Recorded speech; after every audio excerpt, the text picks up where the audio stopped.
gol pertama Ronaldo di tahun 2025. Real Madrid ke final Piala Super Spanyol. Resmi, Dani Olmo dan Pau Victor didaftarkan ulang.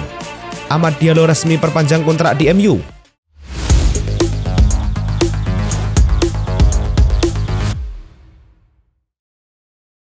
Halo Soccer Mania, kembali lagi di Blessing Soccer News. Kali ini kami sudah siapkan berita-berita terbaru seputar dunia sepak bola. Tentunya untuk kalian semua, selamat menyaksikan. Buriram United melawan Borneo FC di ASEAN Club Championship yang digelar di Chang Arena. Buriram United tampil agresif sejak menit awal. Tuan rumah baru bisa mencetak gol di menit ke-25 melalui Lucas Crispim. 2 menit berselang, Buriram United mampu menggarapkan keunggulannya. Kali ini giliran Bisoli yang mencatatkan namanya di papan skor. Di injury time babak pertama, Buriram United berhasil mencetak gol ketiga di laga ini lewat aksi dari Marcelo Jallo. Di babak kedua, justru tuan rumah yang berhasil mencetak gol keempat di menit ke-86 melalui Ratanako Maikami. Kemenangan ini menempatkan Buriram United di posisi 2 klasemen grup B. Sementara itu, Borneo FC terdampar di posisi juru kunci. Matchday ke-14 Saudi Pro League mempertemukan Al Nassr versus Al Ahdaud. Duel digelar di Al Awal Stadium. Tuan rumah dikejutkan dengan gol Al Ahdaud 6 menit sebelum laga berjalan. Xavier Godwin menjebol gawang Al Nassr. Al Nassr menyamakan kedudukan pada menit ke-29. Sadio Mane mencatatkan namanya di papan skor. Skor berubah 1-1. Al Nassr mendapatkan hadiah tendangan 12 pas di menit ke-38. Cristiano Ronaldo membawa timnya memimpin 2-1 hingga babak pertama berakhir. Gol tambahan buat Al Nassr tercipta di menit ke-87. Sadio Mane mencetak gol keduanya di laga ini. Skor 3-1 untuk Al Nassr jadi hasil akhir pertandingan. Kemenangan ini membawa Al Nassr naik ke urutan 3 klasemen Liga Arab Saudi dengan 28 poin. Everton versus Peterborough dalam laga putaran ketiga Piala FA yang berlangsung di Goodison Park. Beto Betunkal membuka skor untuk Everton pada menit ke-42 dengan penyelesaian yang cermat membawa Everton unggul sebelum jeda. Liman Ndiaye menambah keunggulan Everton dengan golnya di menit ke-90+8 melalui tendangan penalti, memastikan kemenangan timnya dengan skor 2-0. Dengan hasil ini, Everton melanjutkan perjalanan mereka di Piala FA, sedangkan Peterborough harus rela tersingkir lebih cepat. Real Madrid versus Real Mallorca tersaji di semifinal Piala Super Spanyol yang berlangsung di King Abdullah Sports City. Real Madrid memecah kebuntuan di menit ke-63. Tembakan Bellingham menggetarkan jala gawang Mallorca. Keunggulan Real Madrid bertambah di menit ketiga masa injury time berkat bunuh diri Valjean yang coba menghalau umpan Brahim Diaz. 2 menit berselang, Rodrigo yang tak terkawal di tiang jauh bisa menyontek bola menjadi gol. Madrid menutup laga dengan kemenangan 3-0. Berkat hasil ini, Real Madrid pun berhak melaju ke partai final Piala Super Spanyol untuk menghadapi sang stereo abadi Barcelona. Barcelona dan Real Madrid akan bertemu dalam final Supercopa de España 2025. Pertandingan final ini akan berlangsung pada 12 Januari 2025 di King Abdullah Sports City. Barcelona yang telah mengoleksi 14 gelar Supercopa berambisi untuk menambah koleksi trofi mereka, sedangkan Real Madrid dengan 13 gelar berusaha untuk menyamakan rekor Barcelona jika mereka berhasil meraih kemenangan. Pertandingan ini juga menjadi momen penting bagi kedua tim, mengingat Real Madrid adalah tim dengan gelar terbanyak dalam format baru Supercopa dengan 3 gelar dari 5 edisi terakhir 2020, 2022, dan 2024. Cristiano Ronaldo memulai tahun 2025 dengan gemilang, mencetak gol pertamanya untuk Al Nassr dalam pertandingan melawan Al Ahdaud pada 9 Januari 2025. Gol ini menandai pencapaian luar biasa bagi Ronaldo yang kini telah mengumpulkan total 917 gol dalam karir profesionalnya. Dengan gol ini, Ronaldo mencatatkan sejarah sebagai satu-satunya pemain yang berhasil mencetak gol dalam 24 tahun berturut-turut. Di usia 39 tahun, Ronaldo menunjukkan bahwa semangat dan kemampuannya untuk mencetak gol tetap tak tergoyahkan menjelang perayaan ulang tahunnya yang ke-40 pada bulan depan. Atletico Madrid mengumumkan bahwa Red Bull telah resmi menjadi sponsor baru klub hingga Juni 2027. Kesepakatan ini menandai langkah penting bagi klub yang berharap dapat memanfaatkan kemitraan ini untuk meningkatkan fleksibilitas dan pendapatan mereka. Red Bull yang dikenal sebagai perusahaan minuman energi terkemuka di dunia akan berperan sebagai sponsor resmi minuman energi klub. Kemitraan ini juga menjadi momen bersejarah karena ini adalah kali pertama Red Bull menjalin kerjasama dengan klub sepak bola di Spanyol. Barcelona mendapatkan kabar baik dengan resmi mendaftarkan Dani Olmo dan Pau Victor di La Liga yang diumumkan pada 9 Januari 2025. Kedua pemain ini kini tersedia untuk dipilih oleh pelatihan Hansi Flick termasuk untuk pertandingan final Supercopa de España. Sebelumnya, situasi pendaftaran mereka sempat rumit setelah La Liga mencabut status keduanya dari skuad Barcelona pada 1 Januari 2025 dengan alasan ketidakpatuhan administratif. Namun, Consejo Superior de Deportes (CSD) mengeluarkan keputusan sementara yang memungkinkan mereka untuk kembali terdaftar.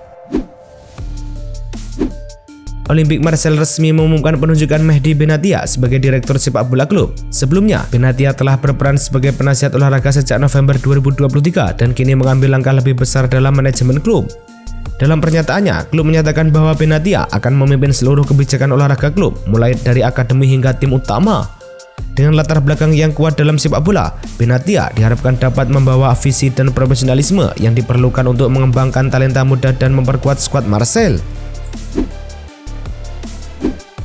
Paul Lopez yang baru saja diperkenalkan sebagai pemain pinjaman baru oleh Lens harus menghadapi kenyataan pahit ketika transfernya dibatalkan hanya 24 jam setelah pengumuman tersebut.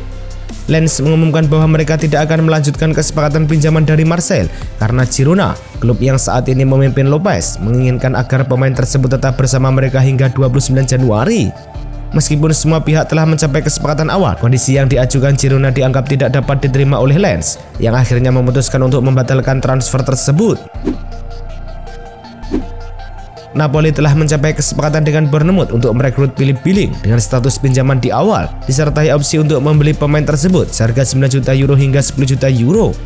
Pemain internasional Denmark berusia 28 tahun ini diharapkan dapat memberikan kontribusi signifikan bagi lini tengah Napoli yang sedang mencari penguatan menjelang paruh kedua musim Serie A. Kesepakatan ini dianggap menguntungkan bagi Napoli karena mereka memiliki kesepakatan untuk menilai performa Billing sebelum memutuskan untuk melakukan transfer permanen di akhir musim. FC Utrecht telah resmi mengumumkan kedatangan Sebastian Haller, striker asal Pantai Gading dengan status pinjaman selama 6 bulan dari Borussia Dortmund. Kesepakatan ini tidak menyertakan opsi untuk membeli pemain berusia 29 tahun tersebut. Haller sebelumnya telah menjalani masa pinjaman di CD Leganes, namun tidak berhasil mencetak gol dalam 9 penampilannya. Kembalinya Haller ke Utrecht menjadi momen spesial, mengingat ia pernah bermain untuk klub tersebut di tahun 2015 hingga 2017, di mana ia mencetak 51 gol dalam 98 pertandingan. RB Leipzig telah mencapai kesepakatan untuk meminjam Noah Okafor dari AC Milan dengan opsi pembelian yang dapat mencapai 28 juta euro berdasarkan beberapa faktor. Kesepakatan ini menandai langkah penting bagi Leipzig dalam memperkuat skuad mereka menjelang paruh kedua musim 2025. Leipzig akan menanggung gaji Okafor hingga akhir musim, sementara opsi pembelian tidak bersifat wajib, memberikan fleksibilitas bagi klub dan keputusan di masa depan. Okafor dijadwalkan akan melakukan pemeriksaan medis di Jerman sebelum resmi bergabung dengan Leipzig. RB Leipzig masih mempertimbangkan untuk menjual striker Andre Silva selama jendela transfer musim dingin ini, meskipun klub ingin menjualnya. Hingga saat ini belum ada tawaran konkret atau menarik yang masuk. Silva yang memiliki gaji sebesar 7 juta euro per tahun terikat kontrak dengan Leipzig hingga tahun 2026. Dalam situasi ini, klub juga mempertimbangkan opsi untuk meminjamkan pemain berusia 29 tahun tersebut jika penjualan tidak terwujud. Keputusan ini diambil mengingat performa Silva yang belum memenuhi harapan sejak bergabung dengan Leipzig. Borussia Dortmund telah resmi memperpanjang kontrak Sebastian Kehl sebagai direktur olahraga hingga 30 Juni 2027. Kehl yang berusia 44 tahun telah menjabat di posisi ini sejak 2022 dan sebelumnya kontraknya akan berakhir pada akhir musim ini. Perpanjangan kontrak ini mewujudkan komitmen klub untuk mempertahankan Kehl dalam menghadapi tantangan yang ada, terutama dalam upaya meningkatkan performa tim di Bundesliga. Dalam pernyataannya, Kehl mengungkapkan rasa syukurnya atas kepercayaan yang diberikan oleh manajemen klub dan berharap dapat terus berkontribusi dalam pengembangan Borussia Dortmund. Loris Karius dijadwalkan untuk menjalani pemeriksaan medis di Schalke pada hari Jumat mendatang sebagai langkah awal untuk bergabung dengan klub Bundesliga tersebut dengan kontrak selama 6 bulan. Karius yang sebelumnya tidak memiliki klub setelah meninggalkan Newcastle United diharapkan dapat mengisi posisi kiper cadangan di Schalke. Meskipun begitu, ia berambisi untuk menjadi kiper utama tim. Setelah tidak memiliki klub sejak meninggalkan Newcastle United, Karius merasa fit dan sangat termotivasi untuk menghadapi tantangan baru di Jerman. Bayern Munchen sedang mempertimbangkan untuk menawarkan perpanjangan kontrak kepada Thomas Müller selama 1 tahun lagi yang akan membuatnya bertahan di klub hingga 2026. Pemain berusia 35 tahun ini telah menjadi bagian integral dari Bayern sejak bergabung di usia 10 tahun. Saat ini berada di akhir kontraknya yang berlaku hingga musim panas mendatang. Meskipun ada spekulasi bahwa klub mungkin membiarkan kontraknya habis, laporan terbaru menunjukkan bahwa Bayern bisa mengubah keputusan tersebut asalkan Müller bersedia menerima pemotongan gaji. Wolverhampton Wanderers telah mengonfirmasi kedatangan Emmanuel Abagdo dari klub Ligue 1 Stade de Reims dengan biaya transfer sebesar 18 juta euro ditambah 2 juta euro dalam bentuk add-on. Pemain bertahan berusia 27 tahun ini telah menandatangani kontrak selama 4,5 tahun dengan opsi perpanjangan selama 12 bulan dan menjadi rekrutmen pertama di bawah pelatih baru Victor Pereira. Abagdo yang merupakan kapten tim Reims dalam beberapa pertandingan diharapkan dapat memperkuat lini pertahanan Wolves. Debut Abagdo diharapkan terjadi pada pertandingan FA Cup mendatang melawan Bristol City. West Ham United telah resmi mengumumkan penunjukan Graham Potter sebagai pelatih utama klub. Potter menandatangani kontrak selama 2,5 tahun dan diharapkan dapat membawa perubahan positif bagi tim yang saat ini berada di posisi 14 klasemen.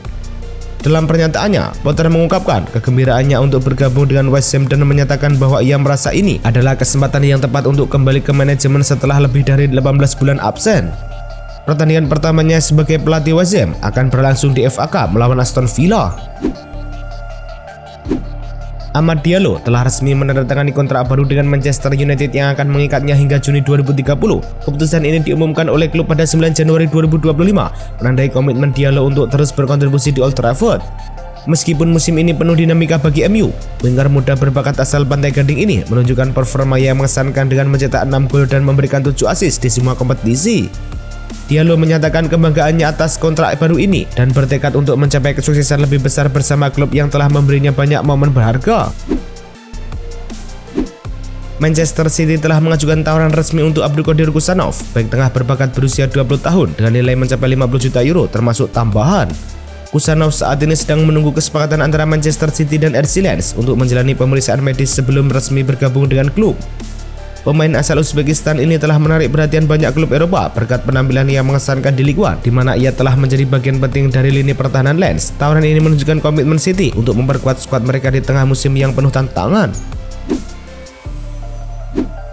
Manchester City telah mencapai kesepakatan verbal penuh dengan striker Eintracht Frankfurt Omar Marmoush yang berusia 25 tahun. Kesepakatan ini menandai langkah signifikan bagi City dalam upaya mereka untuk memperkuat lini serang tim di bursa transfer Januari 2025.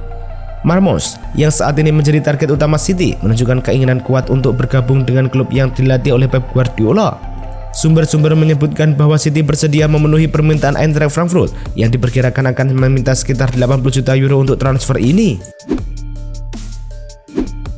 Everton telah resmi memecat manajer Sandage setelah serangkaian hasil buruk yang membuat tim terancam terdegradasi. Keputusan ini diambil hanya beberapa jam sebelum pertandingan putaran ketiga Piala FA melawan Peterborough United. Dice yang diangkat sebagai manajer pada Januari 2023 hanya mampu meraih 1 kemenangan dari 11 pertandingan terakhirnya di Premier League, sehingga membuat Everton terjebak di posisi 16 klasemen, hanya 1 poin di atas zona degradasi. Pemecatan ini juga diiringi dengan keluarnya seluruh staf pelatih Dice, termasuk Ian Wan dan Steve Stone. Kabar mengejutkan datang dari Dewa United usai bintang andalannya Egi Maulana Fikri dirumorkan menjadi target salah satu raksasa Liga Iran.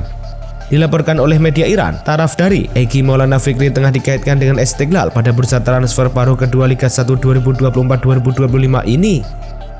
Hanya saja belum diketahui Istiqlal mana yang dimaksud. Pasalnya di Liga Iran sendiri ada Istiqlal Tehran dan Istiqlal Khuzestan. Winger berusia 24 tahun itu tampil moncer di paruh pertama Liga 1 2024-2025 usai menjaringkan 9 gol dan 1 assist dari 16 laga. Timnas Indonesia akan dijamu Jepang pada laga pamungkas grup C 10 Juni 2025. Selama ronde ketiga, laga kandang Jepang selalu digelar di Stadion Saitama yang merupakan markas dari kubu Urawa Reds Diamonds.